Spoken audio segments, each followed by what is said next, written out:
الحمد لله نحمده ونستعينه ونؤمن به ونتوكل عليه ونعوذ بالله من شرور أنفسنا ومن سيئات أعمالنا من يهده الله فلا مضل له ومن يضلل فلا هادي له وأشهد أن لا إله إلا الله وحده لا شريك له وأشهد أن محمدا عبده ورسوله أما بعد فإن خير الحديث كتاب الله وخير الهدى هدى محمد صلى الله عليه وسلم وشر الأمور محدثتها وكل محدثة بدعة وكل بدعة ضلالة وكل ضلالة في النار أعوذ بالله من الشيطان الرجيم وإذا ضربتم في الأرض فليس عليكم جناح أن تقصروا من الصلاة عن أنس رضي الله تعالى عنه قال صلى رسول الله صلى الله عليه وسلم الظهر بالمدينة أربعا وصلى বিদিল হুলাইফা রাকাতাইনি রাহুল বুখারী ও মুসলিম। সম্মানিত মসজিদের মুসাল্লি, প্রশংসা আল্লাহর জন্য, শান্তি অবতীর্ণ হোক আল্লাহ রাসূলের উপর সাল্লাল্লাহু আলাইহি ওয়াসাল্লাম। আপনাদের অবগতিতে রয়েছে আমরা বায়তুল হাম জামে মসজিদে 2020 সালের করোনা ভাইরাসকে লক্ষ্য করে সালাতের উপরে ধারাবাহিকভাবে আলোচনা করে আসছিলাম। সে ধারাবাহিকতায় আজকের আলোচনা হচ্ছে সলাতুস সফর, সফরের সলাত ও সলাতুল কাসর, কসর সলাত। সফরের সলাত, কসরের সলাত সম্পর্কে এক গুরুত্বপূর্ণ সংক্ষিপ্ত তথ্যবহল বিবরণের চেষ্টা করব ইনশাআল্লাহুল আজিজ। 2020 সালের করোনা ভাইরাসকে লক্ষ্য করে আমরা যা বলেছি তা আপনি অনলাইন আল ইতেসাম টিভিতে ধারাবাহিকভাবে দেখতে চাইলে সহজেই দেখতে পারবেন। জামিয়া সালাফিয়ার পক্ষ থেকে রয়েছে আপনাদের জন্য অনলাইন আল ইতেসাম টিভি। আমরা সম্ভবপর কোরআন এবং সহিহ হাদিস ভিত্তিক মানুষের প্রশ্নের উত্তর এবং বিষয়ভিত্তিক আলোচনা করে আসছি বলে আমাদের পূর্ণ অবগতি। সম্মানিত দিনী ভাই বোন, আমরা সংক্ষিপ্ত যা বলেছি তাতে বলেছি করোনা ভাইরাস কি মহামারী, তাতে আমরা না করেছি। আমরা যা বলেছি তাতে আমরা বলেছি সারমর্ম কথা, করোনা ভাইরাস কি ছোঁয়াচে রোগ, ইসলামে ছোঁয়াচে রোগ নেই বলে তা উল্লেখ করেছি। তাহলে করোনা ভাইরাস কি কোনো বিপদ? তা হতে পারে। যদি তাই হয় তাহলে তা কী করতে হবে? তাহলে ক্ষমা ইস্তেগফার আল্লাহর নিকটে চাইতে হবে, জিকির করতে হবে, দান খায়রাত করতে হবে, সালাত আদায় করতে হবে। এই মাধ্যমে করোনা ভাইরাসকে ঠেকানোর চেষ্টা করতে হবে আল্লাহর সাহায্য চেয়ে। সলাতের উপরে আলোচনা করতে গিয়ে আমাদের ধারাবাহিকতাই ছিল, তাতে আমরা পৌঁছেছি কসর সলাতে। আমরা জানাজার সলাত পর্যন্ত ধারাবাহিকভাবে পৌঁছব বলে আশা করছি ইনশাআল্লাহুল আজিজ। কসর সলাত, কসর সলাত আদায়ের জন্য আল্লাহ তাআলা বলেন ওয়া ইযা যারাবতুম ফিল আরদ, যখন তোমরা মাটির উপরে সফর করবে, জমিনে যখন তোমরা সফর করবে, ফালাইসা আলাইকুম জুনাহ, তোমাদের কোনো পাপ নেই, পাপ হবে না, আন তাকসুরু মিনাস সালাত, কসর সলাত আদায় করলে, কসর সলাত আদায় করলে তোমাদের কোনো পাপ হবে না। এই কথা আল্লাহ তাআলা বলেন। সূরা নিসা সম্ভবত 101 নম্বর আয়াত। আপনি নিজেও দেখতে পারেন আল্লাহ তাআলা কসর সলাত আদায়ের জন্য বলেছেন, তাতে বলেছেন করো, কোনো গুনাহ নেই। এ ব্যাপারে রাসূল সাল্লাল্লাহু আলাইহি সাল্লাম বলেন।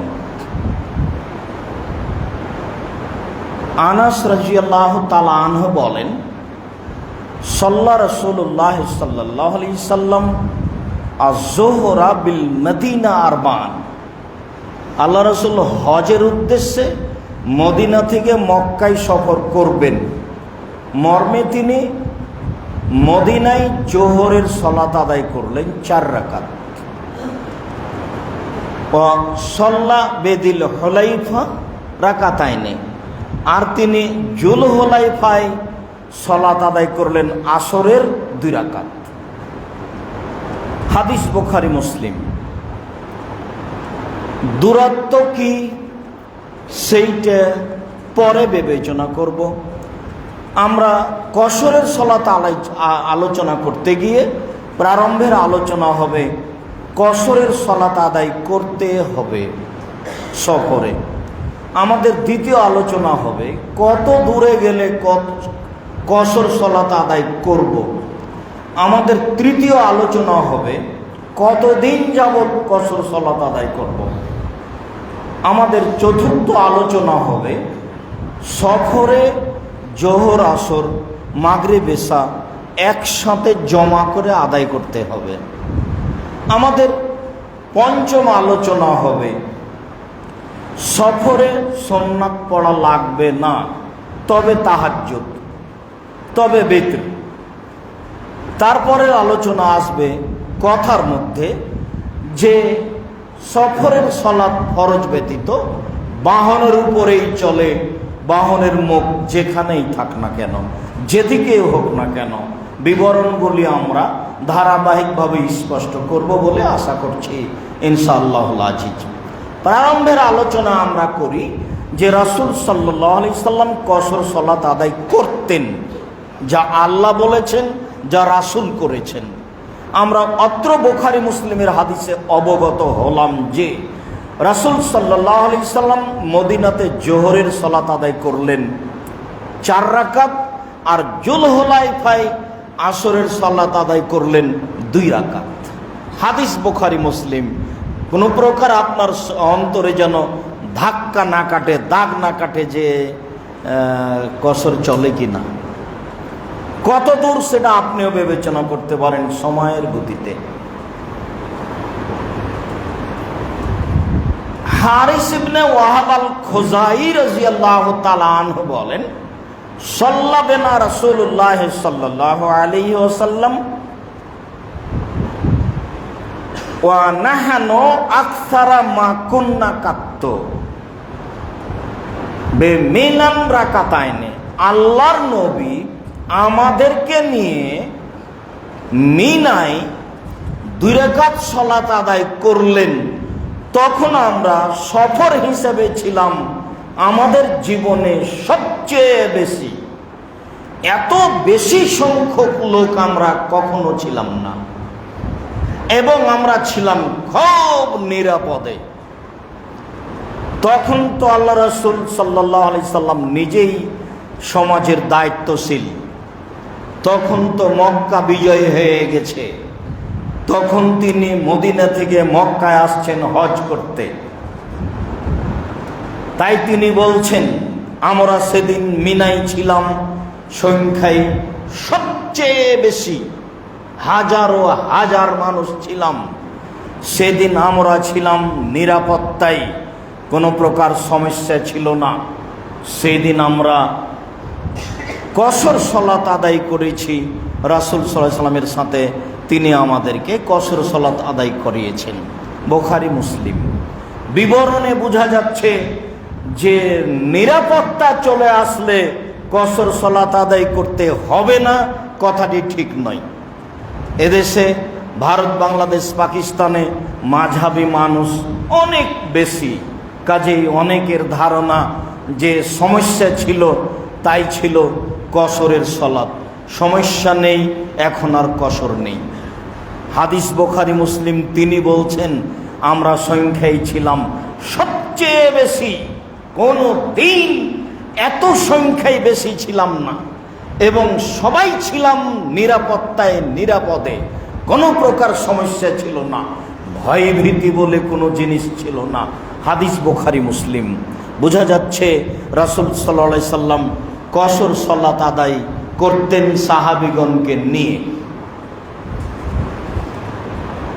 ইয়ালা ইবনে উমাইয়া রাদিয়াল্লাহু তাআলা আনহু বলেন, কুলতুলে উমর ইবনুল খাত্তাব, আমি একদা উমর ইবনুল খাত্তাব রাদিয়াল্লাহু তাআলা আনহুকে বললাম যে ইন্নামা কাল আল্লাহ তাআলা, আল্লাহ তাআলা বলেছেন যে ইন খিফতুম আইয়াফতিনাকুম, যদি তোমাদের ভয় হয় যে তোমাদেরকে কাফেররা বিপদে ফেলে দিবে, আনতাকসুর মিনাস সালাত, তখন সালাত কসর করো। এটা যদি তোমাদের ভয় হয় তো ফাকাদা আমিনান নাস, এখন তো মানুষ নিরাপদে, তো এখন কেন কসর হবে? যা আপনি বলেন তা সাহাবীগণ বলেন, যা আপনার হুজুর বলেন তা সাহাবীগণও বলেন, যে আল্লাহ যা বলেছেন তাতে তো যখন সমস্যা সফরে তখন কসর, এখন সমস্যা নেই, এখন সব মানুষ নিরাপদে, কসর কেন? কালা উমর রাদিয়াল্লাহু তাআলা আনহু বলেন, আজিবতু মিম্মা আজিবতা মিনহু, আরে আমিও আশ্চর্য হয়েছিলাম যে ব্যাপারে তুমি হয়েছো, আমিও আশ্চর্য হয়েছিলাম যে ব্যাপারে তুমি হয়েছো। নিরাপত্তায় ছিলাম না যখন, কসর ছিল তখন, এখন নিরাপত্তা চলে এসেছে, কসর কেন হবে? তুমি আশ্চর্য হয়েছো যে ব্যাপারে, আমি হয়েছিলাম সে ব্যাপারে।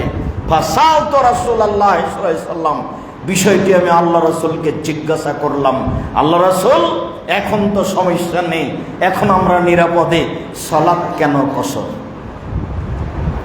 রাসূল সাল্লাল্লাহু আলাইহি সাল্লাম বললেন, শোনো, সাদাকাতুন তাসাদ্দাকাল্লাহু আলাইকুম বিহা, আরে এটা তো আল্লাহর দান, আল্লাহর পক্ষ থেকে উপঢকন, আল্লাহ তোমাদের একটা দান উপঢকন দিয়েছে, ফাকবালু সাদাকাতাহু, তার দানটা নিয়ে নাও না।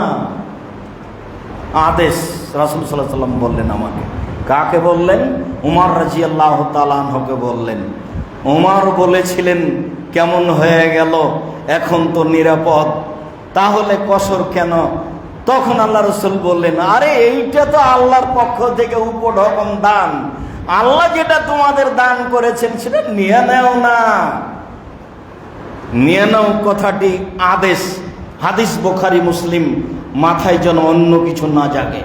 চিরদিন এই নীতি চলবে কিয়ামত পর্যন্ত। সারা পৃথিবীর আলেম ওলামা সিদ্ধান্ত পরিবর্তন করলেও সিদ্ধান্ত পরিবর্তন হবে না, মানুষ কি করছে সেটা দেখার বিষয় পরে। রাসূল সাল্লাল্লাহু আলাইহি সাল্লাম যা বলেছেন তাই থাকবে, মানুষ মানলেও থাকবে, না মানলেও থাকবে। আব্দুল্লাহ ইবনে ওমর রাদিয়াল্লাহু তাআলা আনহু বলেন, রাসূল সাল্লাল্লাহু আলাইহি সাল্লাম বলেছেন, পৃথিবীর মানুষ শুনে রেখো, ইন্নাল্লাহা ইউহিব্বু আন তুতা রুখাসুহু কামা ইউহিব্বু আন তুতা মাসিয়াতুহু। আরে শোনো, আল্লাহ যে জিনিসটা দেন, দান করেন, সেইটা তোমাদের কবুল করা আল্লাহ পছন্দ করেন, ঠিক যেমন তার নাফরমানি করাটাকে তিনি অপছন্দ করেন। কেউ যদি পাপ করে তাহলে আল্লাহ সেটা ঘৃণা করেন, তো কেউ যদি আল্লাহর দেওয়া জিনিস কবুল করে তখন আল্লাহ পছন্দ করেন। হ্যাঁ, ভালো করেছো, ঠিক করেছো, কসর সালাত 2 রাকাত আদায় করেছো, আল্লাহ ভালোবাসেন।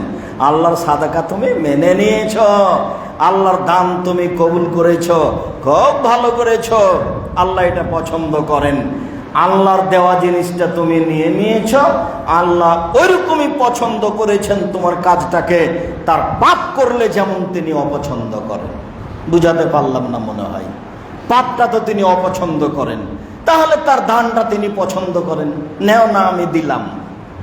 বাড়িতে ছিলে 4 ছিল, এখন বাইরে এসেছো 2 হয়ে গেছে, জোহর কমে 2 হয়েছে, আসর কমে 2 হয়েছে, আর এশা কমে 2 হয়েছে, মাগরিব স্থানে বহাল আছে, আর ফজরের ব্যাপারে বলাই লাগে না।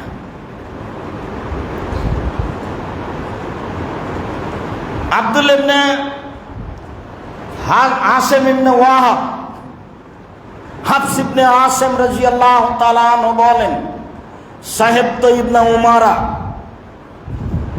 ফি তরিকে মক্কা, একদা আমি, হাফস ইবনে আসেম বলছেন, আব্দুল্লাহ ইবনে উমারের সাথে হয়ে গেলাম মক্কার রাস্তায়। মক্কার রাস্তায় আমরা চলছিলাম, আব্দুল্লাহ ইবনে উমারের সাথী হয়ে গেলাম। সারা পৃথিবীতে বিশিষ্ট মানুষ, হাদিসের বিদ্বান বড় আব্দুল্লাহ ইবনে উমারের ছেলে। ফাসাল্লা যোহরা রাকাতাইনে, সফরে তিনি জোহরের সালাত 2 রাকাত আদায় করলেন। সুমা জারা আলাহু, তারপর তিনি তার বাহনের নিকটে আসলেন। অজালাসা, তিনি বাহনে বসে পড়লেন। সুমা রাআন নাসান কিয়ামান ইসাব্বিহুনা, তারপর তিনি কিছু মানুষকে দেখলেন যে তারা সুন্নাত পড়ছে। তিনি বললেন, মাইসনাউ হাউলাই, এরা কি করছে? কালু ইসাব্বিহুনা, এরা সুন্নাত পড়ছে। তখন আব্দুল্লাহ ইবনে উমার বললেন, লাউ কুনতু মুসাব্বিহান লা আতমামতু সলাতি, আরে সুন্নাতি যদি পড়তাম তাহলে ফরজি পূর্ণ করতাম। ফরজি যখন কমিয়ে দেওয়া হয়েছে তখন আবার সুন্নাত কেন? সুন্নাতি যদি পড়তাম তাহলে লা আতমামতু সলাতি, ফরজি পূর্ণ করে দিতাম, আমার সালাতকে, ফরজকে আমি পূর্ণ করে দিতাম। সাহেব তো রাসূলুল্লাহ সাল্লাল্লাহু আলাইহি সাল্লাম, জীবনে রাসূলের সাথে সফরে থেকেছি। মায়েজিদ ফি সাফারিন আলা রাকাতাইনে, আল্লাহর নবী সফরে কোনোদিন 2 রাকাতের বেশি পড়েননি। ওয়া আবু বকর ওয়া ওমর ওয়া উসমান কাযালিকা, অনুরূপী করেছেন আবু বকর, অনুরূপী করেছেন ওমর, অনুরূপী করেছেন উসমান রাদিয়াল্লাহু তাআলা আনহু। আব্দুল্লাহ ইবনে উমার বলেন, বিশিষ্ট সাহাবী, হাদিস বুখারী মুসলিম, আমি জোহরের সালাত কসর করেছি, সুন্নাত পড়ার প্রশ্নই আসে না। রাসূল সাল্লাল্লাহু আলাইহি সাল্লাম কখনো সফরে সুন্নাত পড়েননি, ফরজ কসর করেছেন। অনুরূপী করেছেন আবু বকর সিদ্দিক, অনুরূপী করেছেন ওমর, অনুরূপী করেছেন উসমান রাদিয়াল্লাহু তাআলা আনহু। বুখারী মুসলিম একসাথে একটানা লম্বা বিবরণ দিয়ে দিলেন আব্দুল্লাহ ইবনে উমার যে সফরে কসর সালাত আদায় করতে হবে। সফরে কসর। আয়েশা রাদিয়াল্লাহু তাআলা আনহা বলেন, ফরজাতি সালাত রাকাতাইনি, প্রথমে মূলত সালাত ফরজ হয়েছে 2 রাকাত। সুম্মা হাজারা রাসূলুল্লাহ সাল্লাল্লাহু আলাইহি সাল্লাম, তারপর আল্লাহর নবী মক্কা থেকে মদিনায় হিজরত করলেন। ফরজ আরবান, তখন সালাত 2 থেকে 4 হয়ে গেল। তাহলে আগে ফরজ হয়েছিল 2, যখন তিনি মদিনায় গেলেন তখন হয়ে গেল 2, 4। তরিকাত সালাতুস সাফারে আলাল ফারিজাতি লুলা, এবার সফরের সালাতটা পূর্বের ফরজের মতো থেকে গেল। সফরের সালাতটা পূর্বের ফরজের মতো থেকে গেল, মানে সফরের সালাতটা 2 রাকাত থেকে গেল, আর বাড়িতে হয়ে গেল 4। আয়েশা রাদিয়াল্লাহু তাআলা আনহা বলেন, রাসূল সাল্লাল্লাহু আলাইহি ওয়াসাল্লাম বলেছেন, আউয়াল মা ফরজাতি সালাতু রাকাতান ফাউকিররাত ফিস সাফারে ও উতিম্মাত ফিল হাজারে, প্রথমে সালাত 2 রাকাতই ফরজ হয়েছে, সফরে বহাল থেকেছে, বাড়িতে 4 হয়ে গেছে। প্রথমে সালাত 2 রাকাতই ফরজ হয়েছে, সফরে বহাল থেকেছে, বাড়িতে 2, 4 হয়েছে। প্রথমে সালাত 2 রাকাতই ফরজ হয়েছে, সফরে বহাল থেকেছে, বাড়িতে 2, 4 হয়েছে। কসর সালাত। ইবনে আব্বাস রাদিয়াল্লাহু তাআলা আনহু বলেন, রাসূল সাল্লাল্লাহু আলাইহি ওয়াসাল্লাম বলেছেন, ফারাজাল্লাহু তাআলা সালাতা ফিল হাজারে আরবান ওয়া ফিস সাফারে রাকাতাইনি ওয়া ফিল খাউফি রাকাতান।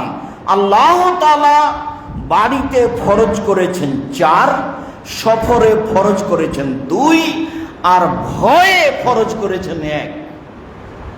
শত্রু তাড়া দিয়েছে, আতঙ্ক, কি যে হয়, এমন সময় সালাত হলো 1 রাকাত। হাদিস মুসলিম। আপনার আমার বিবেচনার প্রয়োজন নেই, বিবেচনা হাদিস ঠিক কি বেঠিক এইটুকু। আমি অনুবাদক, আপনি পুনরায় অনুবাদ বিবেচনা করতে পারেন, এইটুকু আপনার আমার অধিকার। হাদিস মুসলিম। রাসূল সাল্লাল্লাহু আলাইহি সাল্লাম বলেন, আল্লাহ বাড়িতে হাজারে ফরজ করেছেন 4, সফরে ফরজ করেছেন 2, বিপদে ফরজ করেছেন 1। মুসলিম। বিস্তারিত বিবরণে আপনাকে বলছিলাম যে কসর সালাত আদায় করতে হবে। পৃথিবীর দিনী মুসলিম ভাই বোন যারা আপনারা আমাদের সামনে আছেন, যারা পৃথিবীর বিভিন্ন প্রান্ত থেকে অনলাইনে আমাদের সাথে আছেন যন্ত্রের মাধ্যমে, তাদেরকে জানাচ্ছি, সাথে সাথে আমাদের এই জুমার খুতবাগুলি অনলাইন আল ইতিসাম টিভির মাধ্যমে এবং বিভিন্ন মাধ্যমে যারা যুগ যুগ ধরে অবগত হবেন, তাদেরকে আমরা অনুরোধ জানাচ্ছি, সফরে 2 রাকাত সালাত আদায় করতে হবে। এটাই চূড়ান্ত। যে যাই বলুক তাতে আসে যায় না। হুজুর যত বড়ই হোক, পাগড়ি যত বড়ই হোক, জুব্বা যত বড়ই হোক, সফরে 2 রাকাত সালাত এটাই চূড়ান্ত, এর বিকল্প কোনো পথ নেই। কেউ যদি 4 রাকাত পড়ে তাহলে কি গুনাহগার হবে? বিবরণে বোঝা যায় যে গুনাহগার হবে না। তবে রাসূল সাল্লাল্লাহু আলাইহি ওয়াসাল্লাম 2 রাকাতই পড়তেন, সাহাবাগণ 2 রাকাত পড়তেন। বিবরণগুলি এভাবে এসেছে, বিবরণগুলি আদেশবাচক। বলছিলাম সম্মানিত দিনী ভাই বোন, সফরের সালাত, কসরের সালাত 2 রাকাত। এবার আমরা বলি কত দূর গেলে কসর? হ্যাঁ, এইটা একটা কথা। আব্দুর রাজ্জাক সাহেব, সফর কখন, কত দূর গেলে কসর? কত কথা শুনি। এবার চলে যায় প্রথম হাদিসে, বুখারী মুসলিম। আনাস রাদিয়াল্লাহু তাআলা আনহু বলেন, সাল্লা রাসূলুল্লাহ সাল্লাল্লাহু আলাইহি ওয়াসাল্লাম বিল মদিনা আয-যুহর আরবান। আল্লাহর নবী মদিনায় জোহরের সালাত আদায় করলেন 4 রাকাত। অবে জিলহুলাইফা রাকাতাইনে, আর জুলহুলাইফায় করলেন 2 রাকাত। তাহলে জোহর হলো মদিনাতে 4 রাকাত, আর আসর হলো জুলহুলাইফায় 2 রাকাত। তাহলে এবার আপনি মাপেন মদিনা থেকে জুলহুলাইফা কত কিলো? সবাই পারে। এখনই বের হয়ে মোবাইলে মেপে নেন, দেখেন কত কিলো। 9 থেকে 10 কিলো হবে। 9 কিলো, 9 থেকে 10 কিলো হবে। তাহলে রাসূল সাল্লাল্লাহু আলাইহি ওয়াসাল্লাম কসর করলেন 9 থেকে 10 কিলো পথে গিয়ে। এটা কি চূড়ান্ত হলো? তাহলে কি উনি এটা চূড়ান্ত করে দিলেন যে 9 থেকে 10 কিলো হলেই কসর করতে হবে? কাঁটার মাপে মেপে নেন না। মদিনা মসজিদ থেকে নিয়ে জুলহুলাইফা মসজিদ আছে, দুটাই কতটুকু হয় 1 পয়েন্টও বলতে পারবেন, কত কিলো কত পয়েন্ট এটাও বলতে পারবেন। তাহলে কি রাসূল সাল্লাল্লাহু আলাইহি ওয়াসাল্লাম এটাই চূড়ান্ত করলেন? এবার চলেন যায় আরো হাদিস। আব্দুল্লাহ ইবনে আব্বাস রাদিয়াল্লাহু তাআলা আনহু বলেন, কানা নবী সাল্লাল্লাহু আলাইহি ওয়াসাল্লাম ইযা খারাজা মাসিরাতা সালাসাতে আমিয়ালিন আও ফারাসেখা একশোর সালাতান। যখন আল্লাহর নবী 3 মাইল অথবা 3 ফারসাখ পথ চলার জন্য বের হতেন, তখন কসর করতেন। তাহলে অত্র সহিহ হাদিসে হয়ে গেল 3 মাইল। আর যদি তা 3 ফারসাখ হয়, 1 ফারসাখ সমান 3 মাইল, তাহলে 9 মাইল। রাসূল সাল্লাল্লাহু আলাইহি ওয়াসাল্লাম কসর করতেন 9 মাইল দূরে গিয়ে, কসর করতেন 9 মাইল দূরে গিয়ে, কসর করতেন 3 মাইল পথে, কসর করতেন 9 মাইল পথে। এবার পড়ি, এইবার বলি 48 মাইলের কথাটা বলেন আব্দুর রাজ্জাক সাহেব। ইবনে আব্বাস রাদিয়াল্লাহু তাআলা আনহু বলেন, রাসূল সাল্লাল্লাহু আলাইহি সাল্লাম বলেছেন, লা তাকসুরুস সালাতা ফি আকাল্লা মিন আরবাতে বরদিন। তোমরা পৃথিবীর মানুষ 4 বরদের কমে কসর করো না। এবার জোরালো না, যার কারণে পয়েন্ট খুব শক্ত, হাদিস খুব শক্তিশালী কথা। হাদিস তো জয়ীফ, নিতান্তই জয়ীফ, কিন্তু হাদিসের সারমর্ম অনুবাদ খুব শক্ত। পৃথিবীর মানুষ 4 বরদের কম পথে তোমরা কসর করো না। 1 বরদ সমান 12 মাইল, 4 বরদ সমান 4 12 48 মাইল। মোটা কথা, মোটা কথায় সিদ্ধান্ত চলে আসলো যে 48 মাইলের কমে কসর হবে না। হাদিস তো আছেই, হাদিস মানার যোগ্য নয়, আমল যোগ্য নয়, হাদিস নিতান্তই জয়ীফ। যেসব হাদিসে স্পষ্ট হলো 3 মাইল, 9 মাইল, 10 মাইল, এই হাদিসগুলি সহি। আর যে হাদিসে প্রমাণ হয় 48 মাইল, সে হাদিস আমলযোগ্য নয়। যারা বলছে সহি আর জয়ীফ আবার কি আছে, তো হ্যাঁ কথাও তো ঠিক আছে। তো এই যে আছে, বুলুগুল মারাম আপনি উঠিয়ে দেখুন, আছে 48 মাইল। যেহেতু এ হাদিস আমলযোগ্য নয়, তাহলে এবার কি করতে হবে? এবার হলো এই যে সারমর্ম কথা, রাসূল সাল্লাল্লাহু আলাইহি সাল্লাম দূরত্বকে হিসাব করে কসর করেননি, সফরকে হিসাব করে কসর করেছেন। দূরত্বকে হিসাব করে কসর করেননি, সফরকে হিসাব করে কসর করেছেন। এখন তো আপনার উত্তরা যেতে কয়েক ঘন্টা লেগে যাচ্ছে, তাহলে উত্তরা যে কসর করবেন এটুকু? তো উত্তরা যেতে কয়েক ঘন্টা লাগছে এ কথা ঠিক, তবে আপনার বের হওয়ার প্রস্তুতি কেমন হতে পারে? আর 30 মিনিটে আপনি ঢাকা থেকে রাজশাহী যাবেন বিমানে, তখন আপনি বের হচ্ছেন বাড়ি থেকে, তখন আপনার প্রস্তুতি কেমন আপনি নিজেই বলেন তো। যারা কোরআন হাদিস নিখুঁতভাবে ফায়সালা দিতে চেয়েছেন, তারা বলেছেন মানুষ যখন নিজেকে মনে করবে আমি সফরে বের হচ্ছি, তখন বাড়ি থেকে বের হয়েই যেখানে সময় হবে সালাতের, সেখানে কসর করবে। তা হোক 3 মাইল দূরে, তা হোক 1 মাইল দূরে, তা হোক 50 মাইল দূরে, তা হোক 500 মাইল দূরে। কথা স্পষ্ট না হলে আবারও বলি, আমরা কথার কথা বুঝতে পারি যে আমরা বের হচ্ছি, এতে যাব, উত্তরা যাব, তো যেতে তো কয়েক ঘন্টা লেগে যাবে। তা আমি যখন বাড়ি থেকে বের হয়েছি, তখন কি আমি সফরে বের হয়েছি এটা আমার মনে বলছে? না তো, আমি কাজে বের হয়েছি, কয়েক ঘন্টা লেগে গেল। কিন্তু আমি এখন ঢাকায় রাজশাহী যাব বিমানে, তখন তো সময় লাগলো 30-35 মিনিট। তাহলে কি এখনো আমার বের হওয়াটা উত্তরায় যাওয়ার মতো মনে হবে? জি না। তাহলে বোঝা যাচ্ছে যে একথাই ঠিক, মানুষ যখন বুঝবে আমি সফরে বের হয়েছি, তখন সে কসর করবে, একথাই ঠিক। মানুষ যখন বুঝবে আমি সফরে বের হয়েছি, তখন কসর করবে, একথাই ঠিক। মানুষ যখন বুঝবে আমি সফরে বের হয়েছি, তখন কসর করবে, একথাই ঠিক। হোক না কেন 1 কিলো, হোক না কেন 5 কিলো, হোক না কেন 50 কিলো, হোক না কেন 500 কিলো।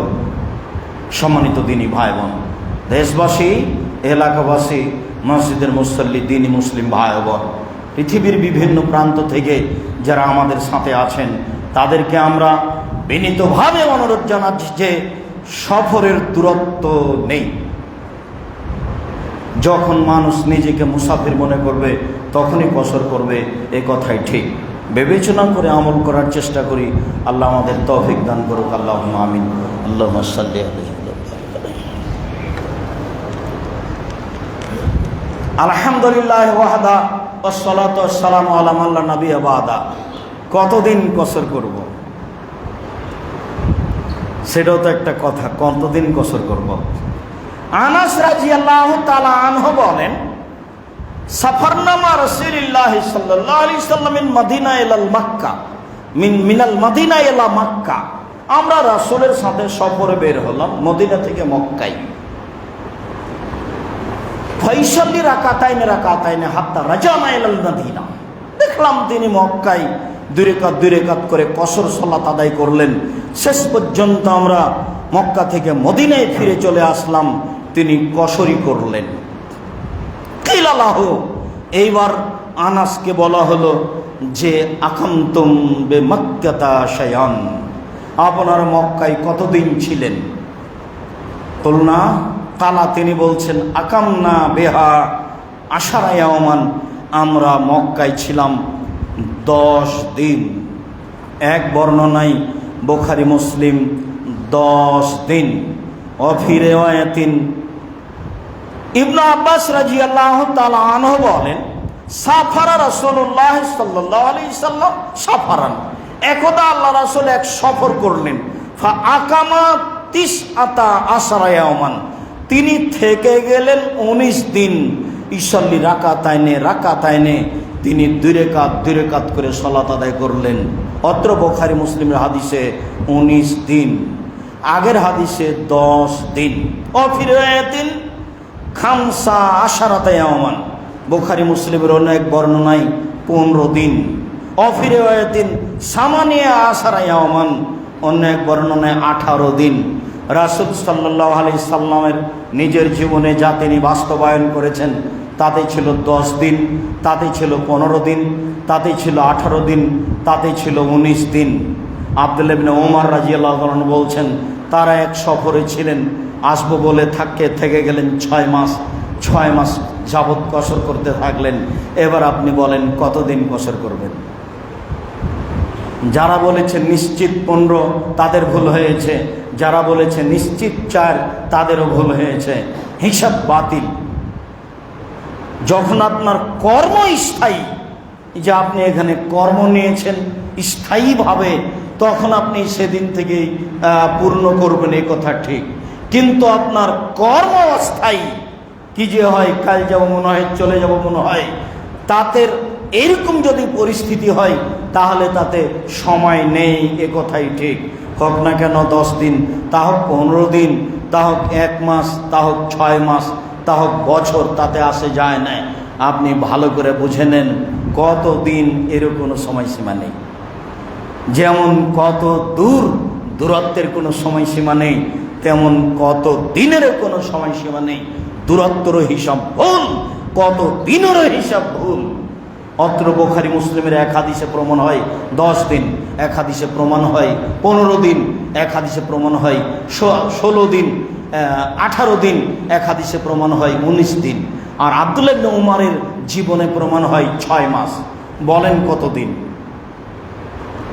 আমরা একাধিক দিন কলমে লিখেছি। আপনাকে বলছি 97 সাল থেকে কলমে ফতোয়া লিখি, সব জানি এই কথা বলি না, তবে তদন্ত করে কলম ধরি, এই কথা ঠিক। আপনি হংসি খেলি জোর করে কিছু বলার চেষ্টা করবেন না। আল্লাহকে সন্তুষ্ট করার আশাই রাসূল সাল্লাল্লাহু আলাইহি ওয়াসাল্লামের পদ্ধতি মেনে চলব, এই উদ্দেশ্য চূড়ান্তভাবে নিয়ে আপনি দিন নির্ধারণ করবেন, তাহলে আপনার জন্য ভালো হবে। আপনি দূরত্ব নির্ধারণ করবেন, তাহলে আপনার জন্য ভালো হবে। সম্মানিত দিনী ভাই বোন, আবারও বলছি, যারা আপনারা আমাদের সাথে আছেন, যারা পরবর্তীতে আলোচনা দেখবেন, তাদেরকে আমরা অনুরোধ জানাচ্ছি, দূরত্বের সীমা নেই এবং সময়েরও সীমা নেই, এ কথাই ঠিক। তাহলে দূরত্বও বুঝলাম, সময়সীমাও বুঝলাম। এবার চলেন জোহর আসর একসাথে, মাগরিব এশা একসাথে, এ কথাই ঠিক। হুজুর যতই মন খারাপ করুক, আপনি যখন সফরে আছেন, কেউ যদি আপনার সাথে না থাকে, তাহলে আপনি একবারে খোলাখুলি বলে দিবেন, এই শোনো, জোহর আসর একসাথে, এখন জোহরের টাইম, আসর একসাথে নিয়ে এসে পড়ে নেব। একবারে খোলাখুলি, আল্লাহকে সন্তুষ্ট করার জন্য রাসূলের পদ্ধতি। আপনার মিঠা আর তিতার সাথে আসে যায় না।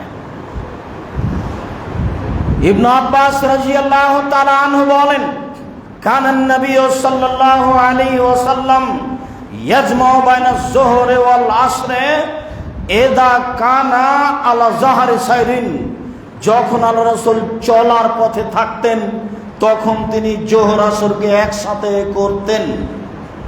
যখন তিনি চলার পথে থাকতেন তখন মাগরিব এশাকে একসাথে করতেন।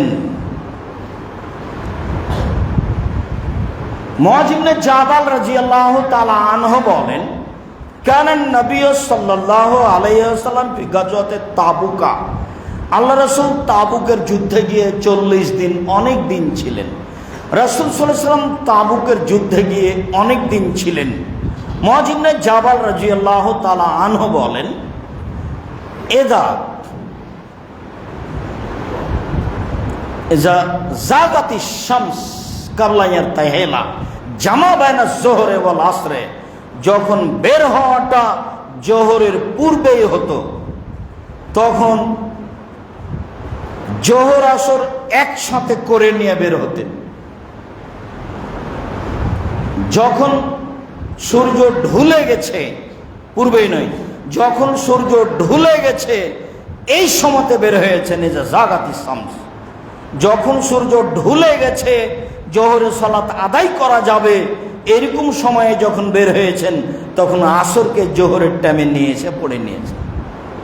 ওয়া ইদা খারাদা বাদান তাজুল শামস, আর যখন তিনি বের হয়েছেন ক্বাবলা আন তাজুল শামস, জোহরের পূর্বে, সময় হয়নি তখনও, তখন আখারা জোহরা ওয়া নাজালা লিল আসরে, তখন জোহরকে দেরি করে ঠেলতে ঠেলতে নিয়ে গেছেন আসর পর্যন্ত। আসরের টাইমে তিনি রাস্তায় অবতরণ হয়ে জোহর এবং আসরে একসাথে পড়েছেন। ভালো করে বুঝে নেন, আবারও বলছি, যদি বের হন জোহরের টাইমে বের হন তাহলে জোহর আসর একসাথে, আর যদি জোহরের আগে বের হন তাহলে জোহর আসরের টাইমে। যদি জোহর হয়ে গেছে এই সময় বের হন তাহলে আসর নিয়ে আসবেন জোহরের সাথে, আর যদি আগে বের হন তাহলে জোহর নিয়ে যাবেন আসরের টাইমে। ওয়াইয়াফালু বিল মাগরিব মিসলা যালিক, মাগরিবও তিনি এভাবে করতেন। যখন তিনি বের হতেন ইজা গারাবাতিশ শামস, সূর্য ডুবে গেছে, তখন তিনি জামা বাইনাল মাগরিব ওয়াল ইশা, এশাকে নিয়ে চলে এসেছেন মাগরিবের সাথে দিয়ে আদায় করেছেন। আর যখন ওয়াইজা ইরতাহালা, যখন তিনি বের হয়েছেন ক্বাবলা আন তাগরিবা শামস, সূর্য ডুবার পূর্বেই, তখন আখারাল মাগরিবা ওয়া নাজালা লিল ইশায়ে, তখন এশার টাইমে তিনি রাস্তায় অবতরণ করেছেন, দিয়ে মাগরিব এবং এশা একসাথে করেছেন। এখন আপনি বাড়ি থেকে বের হয়েছেন মাগরিবের পূর্বেই, চলতে থাকেন, এশা হোক না কেন রাত 10টা 11টা 12টা, ওই সময় আপনি নেমে মাগরিব এশা একসাথে পড়বেন আপনার চলার গতিতে। হাদিস সহি, হাদিস বুখারী মুসলিম আবু দাউদ নাসাই তিরমিজি ইবনে মাজাহ প্রায় সব গ্রন্থে পাবেন। আবারও বুঝি ভালো করে, যদি জোহরের টাইমে বের হই তাহলে জোহরের সাথে আসরকে নিয়ে আসতে হবে, যদি জোহরের আগে বের হই তাহলে জোহরকে নিয়ে যেতে হবে আসরের টাইমে, যদি মাগরিবের সময়ে বের হই তাহলে এশাকে নিয়ে আসতে হবে মাগরিবের সাথে, আর যদি মাগরিবের আগে বের হই তাহলে মাগরিবকে নিয়ে যেতে হবে এশার সাথে। আব্দুর রাজ্জাক সাহেব, যদি বাড়ি থেকে বের হই তখন জোহরের টাইম হয়েছে, তখন কি কসর করে বের হব? হ্যাঁ, কথা তো ঠিকই। তাহলে কি জোহর আসর কসর করব? জি না, বাড়ি থেকে বের হলে পূর্ণই পড়বেন দুইটাই, তখন হবে সামানিয়ান, দুইটা মিলে 8 জোহর আসর, জি দুইটা মিলে 8। আর যদি ওই সময়টা মাগরিব হয় তাহলে বাড়িতে পড়বেন দুইটা মিলে হবে 7, তখনও সুন্নাত লাগবে না। তো দুইটা মিলে 7, দুইটা মিলে 8, বলেন তো দেখি দুইটা মিলে 8 কি? জোহর আসর দুইটা মিলে 8, 4 4 8। আর যদি মাগরিব এশা হয় তাহলে দুইটা মিলে 7। এ হাদিস স্পষ্ট, ওটা হলো 8, এটা হলো 7। আর ফজরের সাথে কোনো সম্পর্ক নাই, ফজরই নির্ধারিত সময়ে 2 রাকাত বহাল আছে। আশা করছি বিষয়টি আপনার সামনে স্পষ্ট করতে পেরেছি। রাসূল সাল্লাল্লাহু আলাইহি ওয়াসাল্লাম সফরে নফল পড়তেন। ইসল্লি রাসূলুল্লাহ সাল্লাম ফি সাফরে আলা রাহেলাতিহি, তিনি তার বাহনের উপরে সুন্নাত সালাত পড়তেন। ওয়া তাজ্জাহাত বিহি হাইসুমা কান, তার বাহন যেদিকে নিয়ে যাক না কেন মুখ, সেদিকে তিনি মুখ করে সালাত আদায় করতেন। সালাতাল লাইলে ইলাল ফারাইজা, তবে তিনি বাহনের উপরে ফরজ পড়তেন না। জরুরি কারণ ছাড়া ফরজ সালাত বাহনে পড়বেন না। সম্ভবপর ফরজ সালাত নেমে রাস্তায় কোনো মসজিদে কোনো জায়গায় পড়বেন, সম্ভব না হয় সেটা ভিন্ন কথা। তবে সুন্নাত সালাত, নফল সালাত আপনি বাহনে পড়তে পারেন। আব্দুর রাজ্জাক সাহেব একটু আগে বললেন যেখানে সালাতই কমে গেছে ফরজ, সেখানে আবার সুন্নাত কেন? আবার যে বলছেন সুন্নাত যদি কেউ পড়ে বাহনের উপরে পড়বে, তাহলে কথা যে মুখামুখি হয়ে গেল। জি, কেউ যদি সুন্নত পড়ে মানে তাহাজ্জুদ, মনে রাখবেন ভালো করে, তাহাজ্জুদ মানুষ সফরে পড়তে পারে। তাহাজ্জুদ আসলে মর্যাদা বৃদ্ধি করার জন্য। তাই রাসূল সাল্লাল্লাহু আলাইহি ওয়াসাল্লাম বলছেন, পৃথিবীর মানুষ তোমরা রাতে সালাত আদায় করতে শিখো। পূর্বের ভালো মানুষেরা রাতে সালাত আদায় করত। রাতে সালাত আদায় করলে পাপ মিটে যায়, রাতে সালাত আদায় করলে পাপ থেকে দূরে চলে যায়, রাতে সালাত আদায় করলে মানুষের মর্যাদা বেড়ে যায়। পৃথিবীর মানুষ, অতীতের নবী, রাসূল, সিদ্দিক, শুহাদা, সালেহ মানুষের কাজ ছিল রাতে সালাত আদায় করা। রাতে সালাত আদায় করতে শিখতে হবে, তাতে মান বেড়ে যাবে। যেহেতু মান বাড়িয়ে দেওয়া, কাজেই রাসূল সাল্লাল্লাহু আলাইহি সাল্লাম সফরে পড়তেন, সেটা হলো তাহাজ্জুদের সালাত। তাহলে এতক্ষণ কোনটা বললেন? এতক্ষণ বললাম ফরজের সাথে যেটা আছে সেটা। এমনি যদি কিছু পড়তে চান সেটা, এগুলো পড়া লাগবে না। আর ভিতরের সাথে কোনো আপোষ নেই, বাড়ি হোক আর মাঠে হোক আর ঘাটে হোক। ভিতরে 1 রাকাত পড়েন, 3 রাকাত পড়েন, 5 রাকাত পড়েন, যাই পড়েন, সফরে পড়বেন, বাড়িতেও পড়বেন। রাসূল আব্দুল্লাহ ইবনে উমর বলছেন, বাদশাহ রাসূলুল্লাহ সাল্লাল্লাহু আলাইহি সাল্লাম, আল্লাহ রাসূল সফরে আমাকে একটা কাজে পাঠিয়েছিলেন। তারপর আমি ফিরে আসলাম, দেখি তিনি সালাত আদায় করছেন বাহনের উপরে, আর মুখটা আছে পূর্বের দিকে। বাহন, তিনি সালাত আদায় করছেন পূর্বের দিকে মুখ করে, পূর্ব দিকে মুখ করে। তবে ইয়াজালু সুজুদ আকফাজা মিনার রুকুয়ে, যখন তিনি সিজদায় গেলেন তখন দেখলাম রুকুতে যে পরিমাণ ঝুঁকে ছিলেন, সিজদায় 4টে বেশি ঝুঁকে গেছে। ইশারা করে সালাত আদায় করবেন। মনে রাখবেন, বসে সালাত আদায় করলে কপালে ঠেকানোর জন্য টেবিল টুল কিছু রাখবেন না, বালিশ কিছু রাখবেন না, কিছুই রাখবেন না সামনে। আপনি যখন রুকুতে যাবেন তখন যেই পরিমাণ ঝুঁকে যাবেন, সিজদায় গেলে তার চেয়ে একটু বেশি হবে। এটাই হলো রাসূল সাল্লাল্লাহু আলাইহি ওয়াসাল্লামের পদ্ধতিতে সালাত। সম্মানিত দিনী ভাই বোন, আমরা আশা করছি কসর সালাতগুলি আমাদের সামনে স্পষ্ট হয়েছে, এইভাবে আমরা আমল করার চেষ্টা করব ইনশাআল্লাহ। সম্মানিত দিনী ভাই বোন, আপনাদের সাথে এই অংশে জরুরি একটি কথা হলো এই, দীর্ঘদিন থেকে বলে আসছিলাম জামিয়া সালাফিয়া রূপগঞ্জ নারায়ণগঞ্জের বায়তুল হাম জামে মসজিদের কথা। আলহামদুলিল্লাহ গত পরশু থেকে বায়তুল হাম জামে মসজিদের কাজ আরম্ভ হয়েছে। ভেকু নেমে গর্তগুলো করছে। সময়ের গতিতে আজকালে আপনার ওই ব্যাস ঢালাই হবে, অন্যান্য কাজগুলি হবে। একটু বলি আলহামদুলিল্লাহ। আমি জানি না আমি আপনার দিনী ভাই, আপনার মনটা কোনো সময় সংকীর্ণ হয় নাকি। আপনার কাছে আমি দাবি যেটা রেখেছি, আপনার কষ্টের সেটা পরে, তবে যেটা আপনার সহজ সেটা আগে। সেটা হলো এই, আপনি আমার দিনী ভাই, আপনি আমার দিনী বোন। পৃথিবীতে যেখানে যারা বাংলা ভাষায় অনলাইনে আমাদের সাথে আছেন, সকল দিনী ভাই বোনকে আমি আব্দুর রাজ্জাক বিন ইউসুফ অনুরোধ করে বলছি, আপনার কাছে বিনীত অনুরোধ, জোরালোভাবে অনুরোধ, আপনি মুসলিম ভাই মুসলিম বোন হিসাবে আমি আপনার কাছে জোরালো দাবি জানাচ্ছি, আপনি একটু বলেন, আল্লাহ তুমি জামিয়া সালাফিকে কবুল করো, আল্লাহ তুমি জামিয়া সালাফের বায়তুল হাম জামে মসজিদকে কবুল করো। 200 শতক জমির উপরে এই বায়তুল হাম জামে মসজিদ। জানি না আপনার স্বাদটা কেমন, জানি না আপনার মনটা কি বলে, কোনো সময় সংকীর্ণতা মনে করিয়েন না। আপনি আমার দিনী ভাই, আপনি খারাপ লাগে নাকি, লাগলে আপনি একটু বলবেন যে আল্লাহ তুমি জামিয়া সালাফিকে কবুল করো, বায়তুল হাম জামে মসজিদকে কবুল করো। এটুকু আমার জোরালো দাবি আপনার কাছে। আল্লাহর কসম, এখানে কোনো দলীয় দ্বন্দ্ব নেই, এখানে কোনো সাংগঠনিক সমস্যা নেই। আল্লাহর হস্তে সাহাবী তাবেঈদের নীতিতে এই প্রতিষ্ঠান চলে। শিরক বেদাত মুক্ত প্রতিষ্ঠান, দলীয় দ্বন্দ্ব মুক্ত প্রতিষ্ঠান এদেশের প্রতিষ্ঠান জামিয়া সালাফিয়া। যে জামিয়া সালাফিয়া দেশ বিদেশের শিক্ষকগণ অবস্থান করেন, যাদের বেতন 10,000 থেকে প্রায় 60-70,000 পর্যন্ত, বহু টাকা বেতন লাগে। আপনার ওই আলিতেশাম পত্রিকার মুফতি আছে 12 জন, দেশ বিদেশের মহাদ্দেশ যারা। ব্যতিক্রম প্রতিষ্ঠান আপনাদের জামিয়া সালাফের প্রতিষ্ঠান, ব্যতিক্রম পত্রিকা আপনাদের মাসিক আলিতেশাম পত্রিকা, ব্যতিক্রম সাধনা আপনার জামিয়া সালাফের সাধনা, ব্যতিক্রম সাধনা আপনার বায়তুল হাম জামে মসজিদের সাধনা। আমি আপনার দিনী ভাই, আল্লাহে আল্লাহর কসম, আল্লাহে আল্লাহর কসম, আল্লাহে আল্লাহর কসম, আমি আব্দুর রাজ্জাক বিন ইউসুফ সরিষা সমর্পণ স্বার্থ নিয়ে আপনার সামনে কোনোদিন দাঁড়ায়নি, আজও দাঁড়ায়নি। ভবিষ্যতে যে কয়েকদিন আপনার সামনে থাকবো কোনোদিন এরকম আশা নিয়ে দাঁড়াবো তা আমি মনে করি না। আমার ব্যক্তিগত কোনো স্বাধীনতা, ব্যক্তিগত কোনো উদ্দেশ্য নেই, একমাত্র আল্লাহকে সন্তুষ্ট করার জন্য মাঠে নেমে আছি। এদেশের মাটিতে আমি উন্নত মানের প্রতিষ্ঠান গড়বই ইনশাআল্লাহ। সেটাই জামিয়া সালাফিয়া। এদেশের মাটিতে ভালো মানের শিরক বেদাত মুক্ত বড় মসজিদ গড়বই ইনশাআল্লাহ। সেটাই বাইতুল হাম জামে মসজিদ। কিভাবে তৈরি হবে এই চিন্তা আপনি ভোগ করবেন না। যেখানে কোটি কোটি টাকা খরচ হবে সেটা কি করে হতে পারে? যদি 200 শতক জমি 2.5 লাখ 3 লক্ষ টাকা যদি ধরি, তাহলে জমির দাম কত?